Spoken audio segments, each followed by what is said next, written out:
Oh.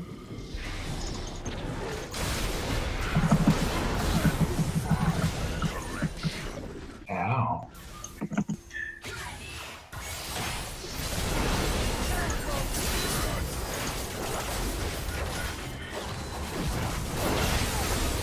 There it is. That was neat.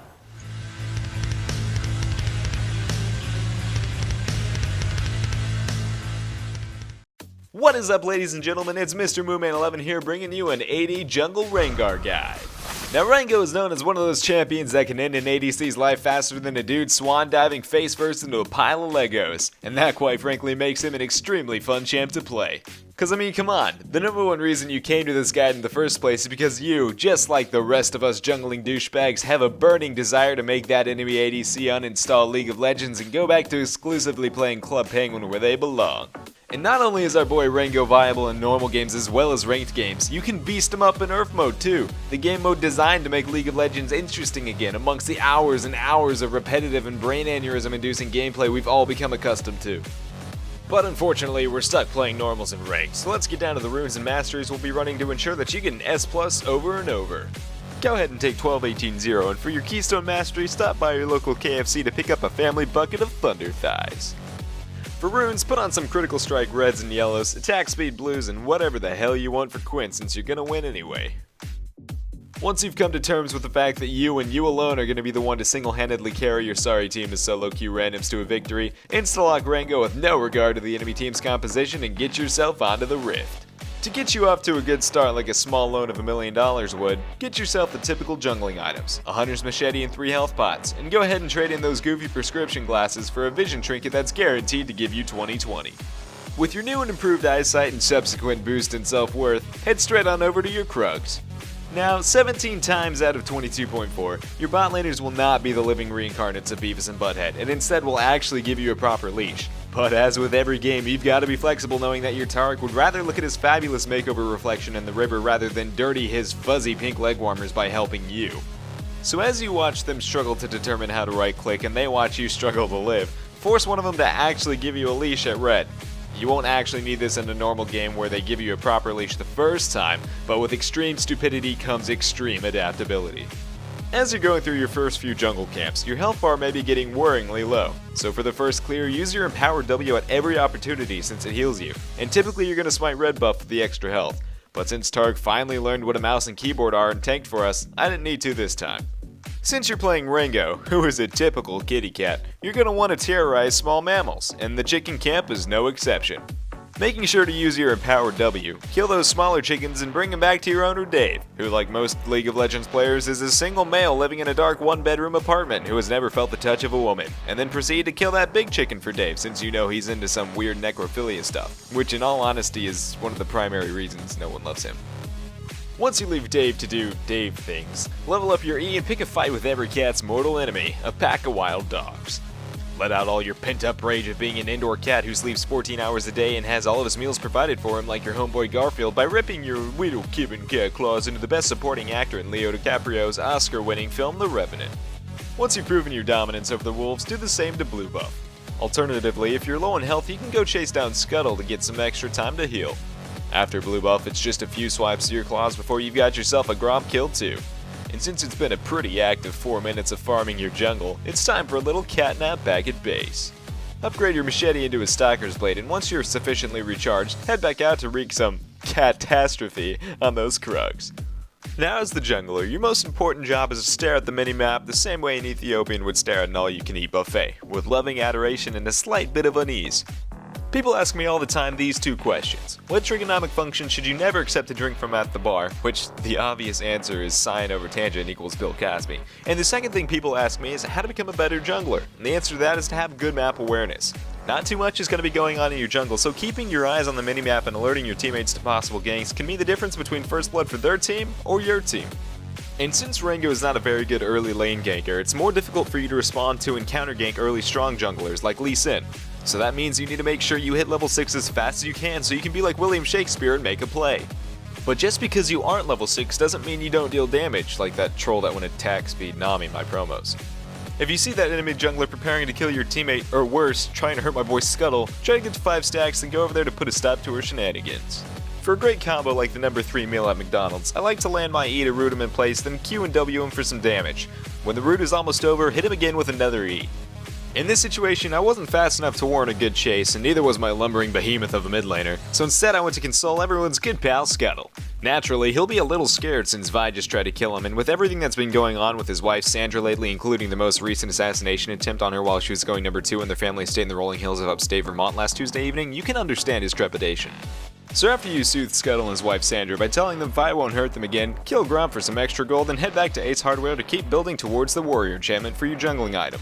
Then head back down to your bot jungle and get ready to gank now that you're level 6. With Rengar, bot lane is usually the most efficient lane to gank at 6, since most of the time there will be at least 2 enemies for you to pick off. Vi must have been thinking the same thing, but unfortunately for her, you're here, and you're playing Rango. So just jump in on her to try to secure the kill, then take out your industrial-sized 40-gallon barrel of kitty litter and sprinkle some in the area, because nothing says disrespect quite like dumping the enemy's bodies into a shallow grave made out of a product used to collect feline waste. However, that amount of litter is going to cost you some money, so stick around to tax your bot laners. Trust me, they'll love it. But since you are stealing their precious minions, help them take the tower as well to help open up the map and get you some more gold, and laugh as your ADC doesn't even get an assist on it. Now at this point, you've definitely overstayed your welcome, but like any cat who's gotten stuck in a vase, you're in too deep. So start getting ready to take one of the dragons by setting up some wards in their jungle. If their jungler seems to be getting a little frisky with you, don't get yourself up a tree. Just give that Vi kitty Ebola with your E and have the firefighters take care of the rest. And since cats are nature's douchebags, it's almost required to be in the enemy team, so flash your mastery and secure yourself a dragon. Even if they are different now, they're not any more difficult to take with a team. Then it's just a quick ride back to the vet to get your teammates spayed and neutered before you've gotten yourself a warrior's enchantment in either cooldown boots or boots of swiftness, depending on your preference and later build path. Now that you've got some items, you're a kitty with a catitude, so scamper along into your jungle to farm again until your ult is up where you can help a teammate in need. A great combo begins with some good old button smashing, so in your frantic attempt to land that bola strike, make sure to accidentally press your R as well so you can strike even more fear to the enemy's hearts when they see that exclamation mark pop up above their head. Next, grab some coffee with your childhood friend Scuttle to take his mind off his house that was completely destroyed when that 15-man firing squad burst into his home to assassinate his wife Sandra, cause Scuttle wins games. After a little more farming and watching your minimap to see your bot laner set up a trap for Vi, head back to Petco to buy yourself some more catnip and the component parts to Yomu's Ghostblade. Just like it's prom night all over again, now it's late enough for you to start having some real fun. Just like his ultimate's name implies, your focus with Rengar should be on the thrill of the hunt.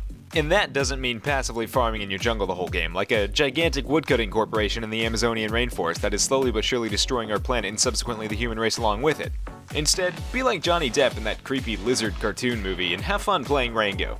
That means you need to always be on the move, like when your stalker finds out that you faked your own death in 2014 to get away from her, but she somehow found out your current address and is on the way to aggressively smell your hair.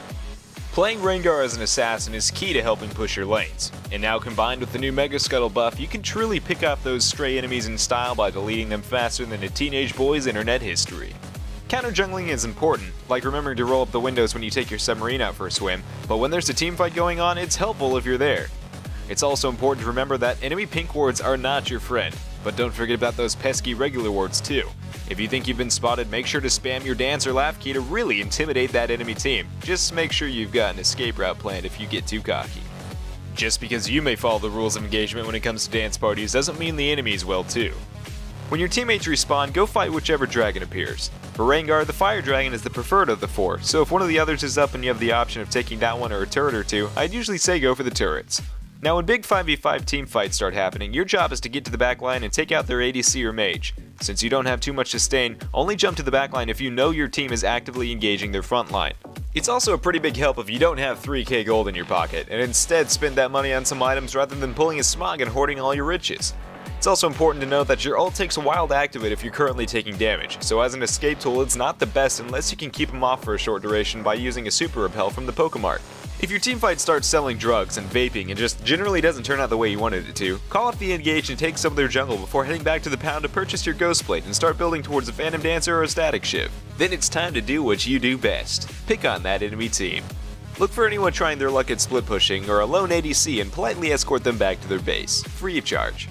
Continue to pick off their team and push waves when you can, and don't forget those objectives. Most importantly, remember that Scuttle wins games, but a few dragons here and there can go a long way, especially if you culminate that with the Elder Dragon's double buff.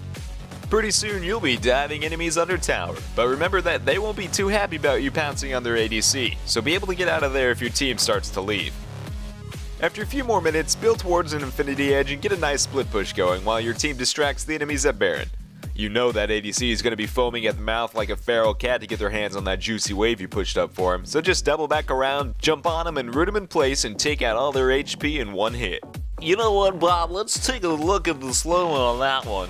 You know, Bob, it's plays like these that make you question why someone would willingly choose to play ADC. Just look at that flawless execution. Oh no, what's this? You hate to see players do this, but when you get these young cocky kids playing the game, some unsportsmanlike conduct is bound to happen eventually. That's right, Jim. Hopefully Riot will hit him with a hefty fine, but it looks like a teammate is here to put Rengar in his play. Uh-oh. Well, ooh. Now that is just gonna feed his ego even more. So now that you've got even more gold, grab your Infinity Edge and start working on your last item. As with any game, you should be flexible with your build based on what the enemy team is bringing to the table. So for your final build, choose between the items you've already got here, as well as a Death Stance, Rapid Fire Cannon, Ravenous Hydra, Black Cleaver, or Lord Dominic's Regards for taking down those tanks. Now you're full build and it's time to end the game, because we all know you've just been toying with them thus far like an unfair game of cat and mouse. So after one last push with your team and your clawsome paws, there's only one thing left to do. That's right, instead of taking the Nexus, completely cripple their sense of self-worth by taking out their last remaining inhibitors. They know you didn't need to do that to win the game, but it's just one more thing you can do to thoroughly demoralize them. And right when they think you're finally gonna end their misery, you've gotta ult and delete that enemy ADC one last time. Cause when they see that defeat screen, they'll say, "Man, after playing that Rango, I'm feeling the pain, bro." Well, there you have it. There's your AD Rengar jungle guide.